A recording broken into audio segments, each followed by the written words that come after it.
सोचिए दुनिया का सबसे ज़्यादा ऑयल रिजर्व्स किसी कंट्री के पास और फिर भी वहाँ लोग फ्यूल और फूड के लिए स्ट्रगल कर रहे हों। ये कहानी है वेनेजुएला की, एक ऐसी कंट्री जो ऑयल से रिच थी लेकिन जो पॉलिटिक्स के सेंटर में आ गई। इस वीडियो में हम जानेंगे वेनेजुएला पर यूएस ने क्यों अटैक किया और उसकी इकोनॉमी कैसे कोलैप्स हुई। वेनेजुएला के पास वर्ल्ड में लार्जेस्ट ऑयल रिजर्व्स हैं, सऊदी अरब से भी ज्यादा। 20वीं सेंचुरी तक यूएस कंपनी जहां डोमिनेट करती रही और वेनेजुएला का ऑयल ऑलमोस्ट अमेरिका के कंट्रोल में था। लेटिन अमेरिका में लोकेशन और ऑयल की वजह से वेनेजुएला यूएस के बैकयार्ड में था। ऑयल का मतलब पावर होता है और पावर का मतलब कंट्रोल। डिकेड्स तक वेनेजुएला यूएस फ्रेंडली रहा, लेकिन 1999 में सब कुछ चेंज हो गया। 1999 में ह्यूगो चावेज प्रेसिडेंट इलेक्ट हुए और यहीं से कॉन्फ्लिक्ट शुरू होता है। चावेज ने तुरंत कुछ बोल्ड डिसीजंस लिए। ऑयल इंडस्ट्रीज को नेशनलाइज किया, अमेरिकन कंपनीज का कंट्रोल कम किया, ऑयल रिवेन्यू को सोशल प्रोग्राम्स और इंफ्रास्ट्रक्चर में इन्वेस्ट किया और फॉरेन पॉलिसी में भी उन्होंने ड्रास्टिक चेंजेस किए। रशिया, चाइना और ईरान के साथ स्ट्रॉन्ग डिप्लोमेटिक टाइज बनाए।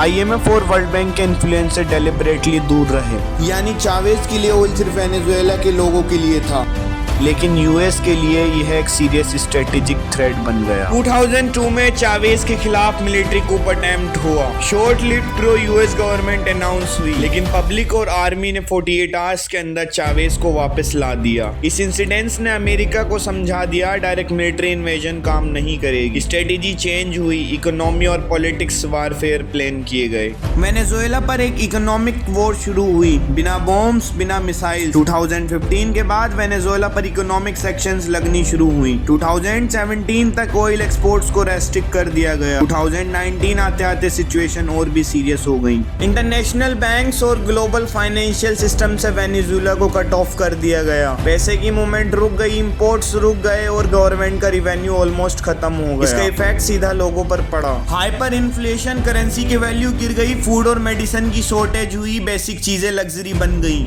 गवर्नमेंट कोलैप्स मोड में चली गई। वेनेजुएला की इकोनॉमी के कोलैप्स के पीछे सिर्फ एक रीजन नहीं था, मल्टीपल फैक्टर्स थे।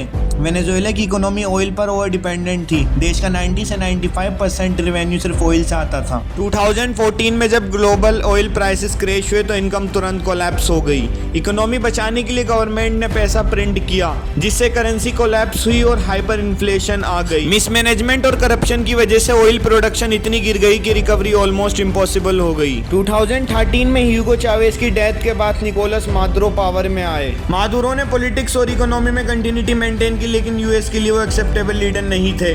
2019 में यूनाइटेड स्टेट ने हुआन गाइडो को इंटरिम प्रेसिडेंट डिक्लेयर कर दिया, बिना फ्री एंड फेयर इलेक्शन के, बिना पब्लिक मैंडेट के। यूएस का गोल क्लियर था, रिजीम चेंज और कॉमन लोगों की सफरिंग उनके लिए सेकेंडरी थी। 2024 में टेंशन एस्केलेट हो गई। यूएस ने नार्को टेररिज्म, करप्शन और इलीगल ड्रग्स के नाम पर वेनेजुएला पर प्रेशर बनाना शुरू किया और इकोनॉमिक सेक्शंस को टाइट किया गया। दिसंबर 2025 में यूएस ने वेनेजुएलन ऑयल टैंकर्स को सीज किया, नेवल ब्लॉकेड इंप्लीमेंट किया और ड्रग्स ट्रैफिकिंग के नाम पर स्ट्राइक्स भी किए। 3 जनवरी 2026 को यूएस फोर्सेस ने प्रेसिडेंट निकोलस मादुरो और उनकी वाइफ को कैप्चर किया और यूएस कोर्ट में ले जाने का क्लेम किया।